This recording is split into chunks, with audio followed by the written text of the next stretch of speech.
Здравствуйте! В эфире выпуск новостей в студии Фатиме Сейдаметова о последних событиях прямо сейчас.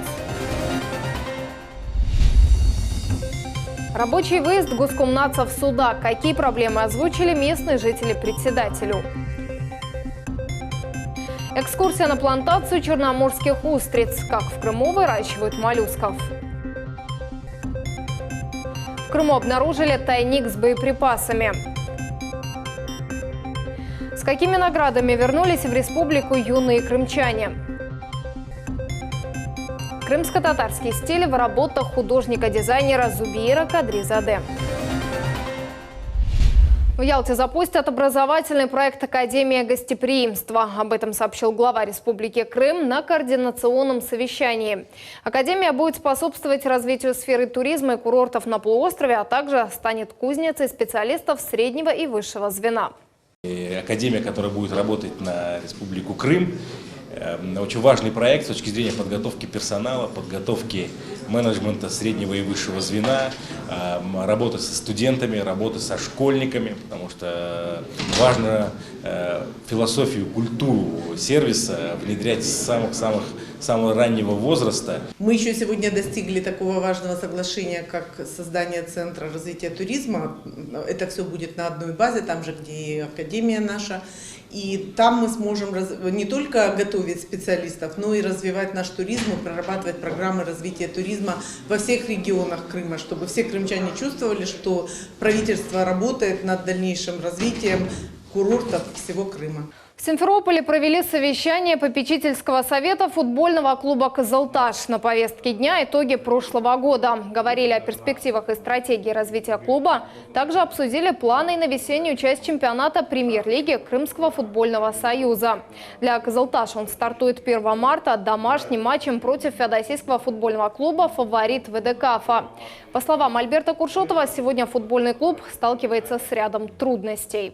Нам сейчас предстоит точечно закрыть несколько позиций по футболистам, найти их того уровня и профессионализма, который позволил бы нам улучшить свою игру, да, и говорить уже о результативности. И есть у нас достаточно небольшой отрыв от призовых мест, который мы можем компенсировать достаточно просто, если сможем, ну, во-первых, обзавестись профессиональными футболистами, и второе, если пройдем качественно сборы, подготовимся, и все футболисты будут мотивированы к тому, чтобы побеждать. Также на собрании подняли вопрос выезда клуба в ближнее зарубежье. Как рассказал Альберт Куршотов, уже есть предложение сыграть в товарищеском матче с сирийской командой, а также с соседними регионами России. Эту активность мы будем поддерживать и, конечно же, сделаем все, чтобы наша футбольная команда «Кызылташ» сумела достойно выступить и, естественно,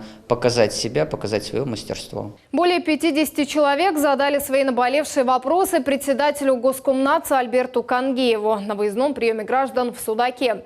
Местные жители озвучили следующие проблемы: отсутствие газификации, дорожного покрытия и водообеспечения в некоторых микрорайонах города. Они сегодня все находятся в работе. В части проектирования, в части строительства. И моя задача будет обратиться к руководству республики, к руководству компании «Вода Крыма», чтобы те бесхозные водопроводные сети, которые сегодня существуют в городе Судаке, были взяты на баланс, определен перечень по их ремонту, определены суммы и в однозначном порядке, чтобы они были приведены в соответствие норм работоспособных сетей. Также жители обратились за помощью в оформлении здания мечети в городе. На заданные вопросы мы получили ответ. Глава администрации и Госкомнатц помогут нам в этом. В ближайшее время мы с ними увидимся, и вопросы касательно оформления документов будут решены. Жилой недострой. Жители Бахчисарая жалуются на заброшенное здание с одним жилым подъездом. Его строительство началось еще в 90-е, но по какой-то причине так и не завершили. С проверкой на объект выехали руководитель администрации города, представители депутатского корпуса и депутат Госсовета Республики Крым Ольга Виноградова. О судьбе недостроя расскажет Султания Ситакаева. Один жилой подъезд в недостроенном доме. Уже более 20 лет пятиэтажное здание находится в заброшенном состоянии. Внутри много мусора, а снаружи нет даже ограждения. подъезде 10 квартир. Жильцы сюда заехали еще в 1997 году. Получили право собственности. Одна из них, Людмила Пачковская, рассказывает, из-за недостроенного дома в квартирах сырость, трескаются стены и потолок. Сырость, все цветет. На 5-м этаже крыша там течет. У них постоянно они делают ремонт, а там маленькие дети. После многочисленных обращений людей здесь прошло выездное совещание. Собрались жильцы, депутаты и руководители администрации города. По словам председателя дома, здание заброшенное и в аварийном состоянии, да и жить опасно в нем. И сегодня мы видим, вот комиссия приехала четко, мы знаем, что дальше делать. Сейчас вот комиссия отработает и даст нам рекомендацию, как что. Но уже вот по разговору с этой комиссией я понял, что тут уже есть перспектива решения этого вопроса. Депутат Госсовета Республики Крым Ольга Виноградова отметила, что в первую очередь необходимо присвоить этому аварийному дому другой адрес или наделить его литерой. В несколько этапов нужно оформлять данный дом для включения в программу переселения аварийного жилья в Республике Крым. Одним из первых мероприятий нужно будет разделить литеры, потому что мы видим, что несмотря на то, что дом стоит отдельно физически, он является единым номером с вот этим домом, да, который имеет такой же адрес Мира 6. После администрация города проведет экспертизу здания по признанию его аварийности. Мы будем видеть, какой путь после экспертизы будет применен. Либо, возможно, никаких повреждений целостности конструкции нет, тогда будет один вариант предложен. Если действительно будут непреодолимые повреждения по экспертной оценке, тогда уже, естественно, будем применять другой путь. В любом случае, в этом году я уверен, что этот этап пройдет. Финансирование из местного бюджета мы постараемся на это найти. Этот вопрос обсудили и на заседании постоянной комиссии Бахчисарайского городского совета. В ближайшее время протокол и дорожная карта будет направлена жильцам дома. Султания Истакаева, Рафаэль Вахидов, телеканал Миллет. Мининформ и Крымское отделение ДОСАВ подписали соглашение о сотрудничестве. Стороны будут взаимодействовать по вопросам военно-патриотического воспитания. Уже намечены планы и перспективы развития организации на ближайший год.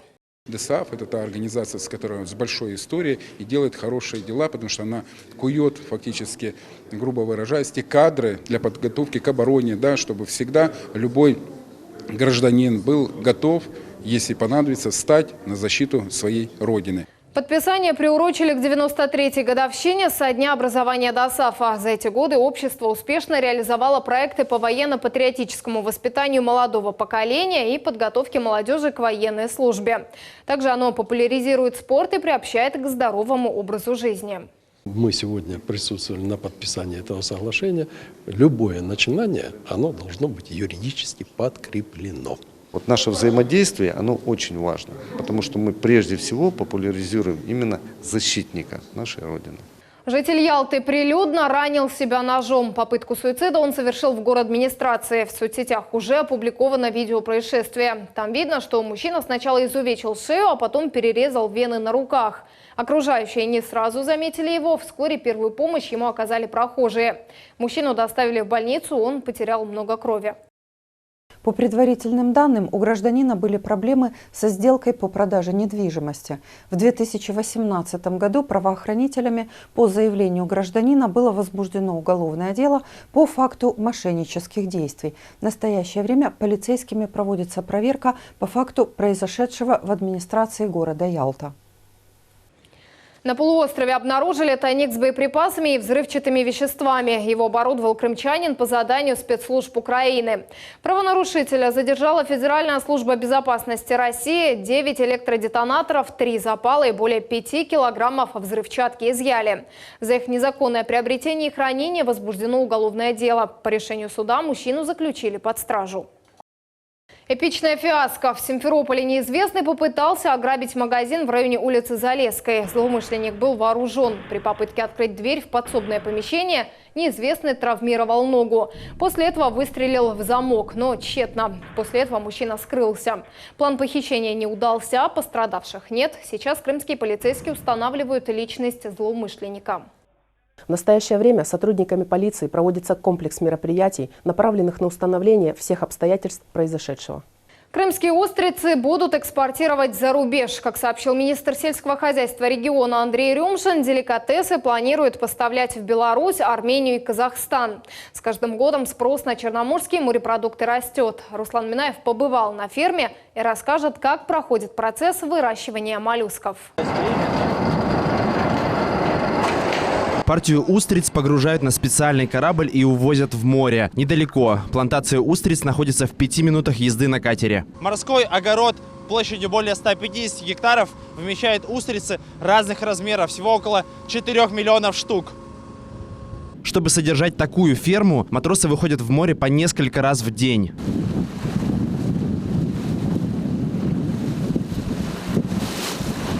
Сегодня будем высаживать самых маленьких. Эти маленькие устрицы только начинают свой путь. Весят они примерно по 6 граммов. Для товарного вида им нужно быть тяжелее, минимум в 10 раз. Вот мы только высадили ее, грубо говоря, в этом году. Она будет расти в год-полтора до размера уже предтоварного, это 40-60. Устрица прошла калибровку, то есть сортировку по весу. Сейчас мы готовы погрузить ее в воду.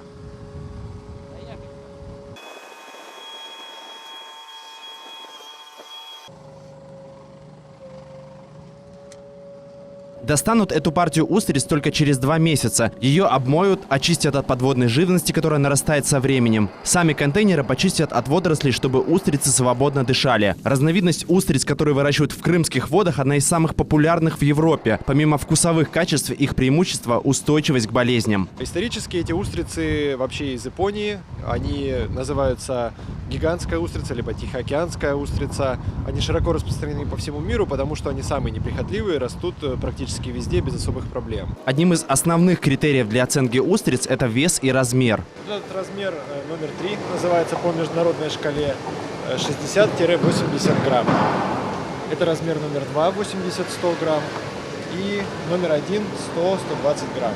Как рекомендуют истинные устричные гурманы, тем, кто первый раз пробует деликатес, лучше начать с небольшого по размерам моллюска. Мы остановили свой выбор на устрице весом 80 граммов. Попробуйте, у каждого свой вкус. Ну что, начнем?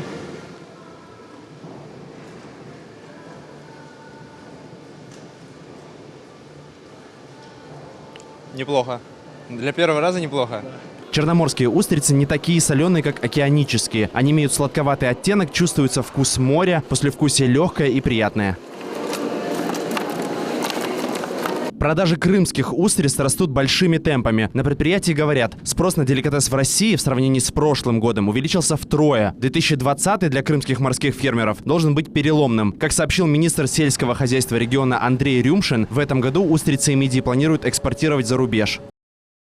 В 2020 году планируется дальнейшее наращивание объемов производства мидий, устриц, креветок, других объектов аквакультуры до 2680 тонн. Поставки продукции будут осуществляться в Москву, Санкт-Петербург, Сочи, Ярославль, Тюмень, на Северный Кавказ. Также планируется экспорт в страны Таможенного союза, Казахстан, Армению и Белоруссию.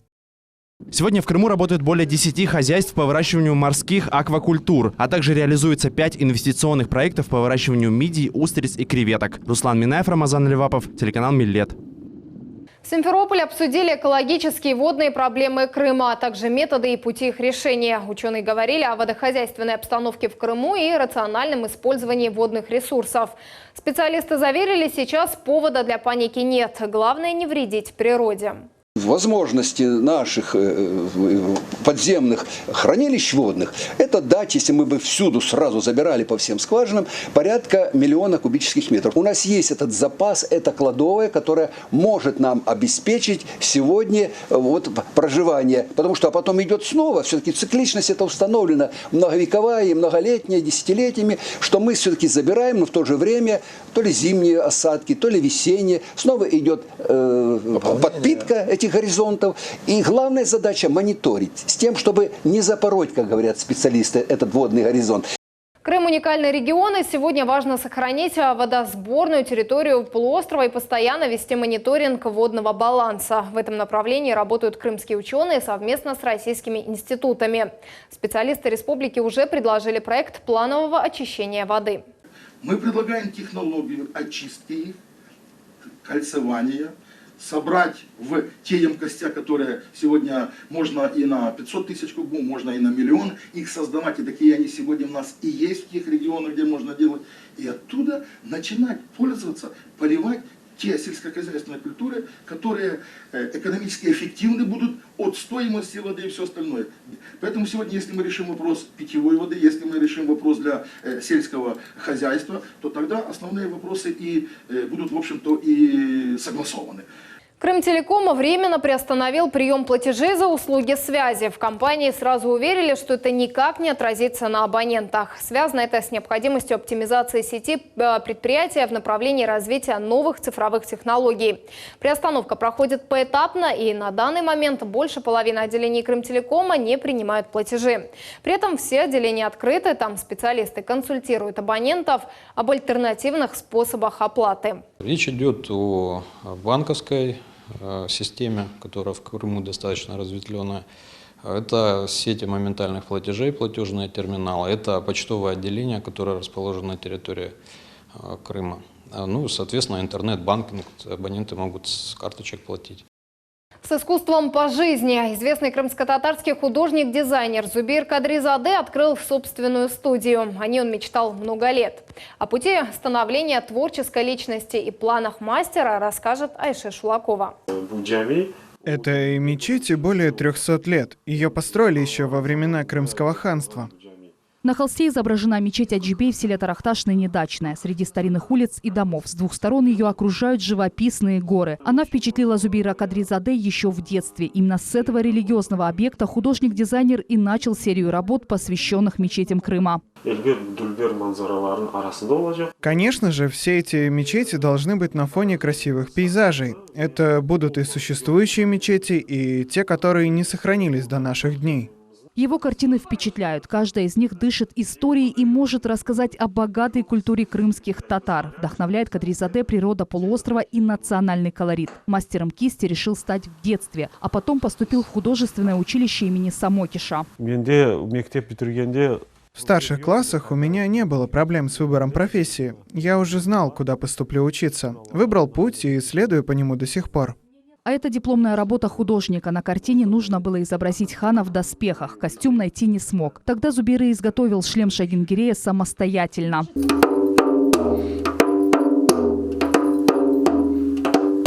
Несколько лет назад Зубейр увлекся дизайном интерьера. Первой работой стало оформление внутреннего убранства Белогорской соборной мечети совместно с художником Мамутом Чурлу. После этого перешел к собственным проектам – дизайну кафе, ресторанов и частных домов в этностиле. На столиках, на витражах это геометрический орнамент гирь, даже на дверях. Это иранские витражи пинджире, то есть на окнах. То есть оно у нас было. И каменная резьба вот, сельджукских мотивов, тоже здесь она есть. Сейчас Зубейр Кадризаде собирает команду творческих людей. В своей новой студии планирует развивать и популяризировать крымско-татарский стиль дизайна интерьера и экстерьера на основе многовековых традиций нашего народа. Айша Шулакова, Виталий Голубев, телеканал «Миллет». Юные крымчане стали лауреатами международного турнира по армейскому рукопашному бою. 2 из них взяли золото и еще 2 серебра. Соревнования прошли в Анапе. Руслан Минаев встретился с чемпионами и узнал их цели. Тамесивари или разбивание твердых предметов в исполнении тренера клуба Абкерима Юнусова. Такие удары его ученики еще не делают, но к вершинам боевых искусств идут уверенными шагами. На прошлой неделе юные спортсмены принимали участие в фестивале боевых искусств. Турнир по армейскому рукопашному бою прошел в Анапе и собрал около 200 участников со всей России и стран зарубежья. Доволен, как они себя показали. Это, считай, самый такой ответственный чемпионат был. И в нем тяжело было победить, потому что все достойные бойцы были. Для Ильяса Усиинова этот чемпионат был дебютным за пределами Крыма. Несмотря на это, турнир провел уверенно. В финале одержал досрочную победу, поймав соперника болевым приемом на руку. Мне понравилось там бороться. Противник был хороший, там сильный тоже. Поддерживать Ильяса в Анапу ездила вся семья. Как рассказывает Зера Усиинова, мама чемпиона, настраивала сына на любой результат. Они занимались перед турниром каждый день. Абкерим с ними занимался.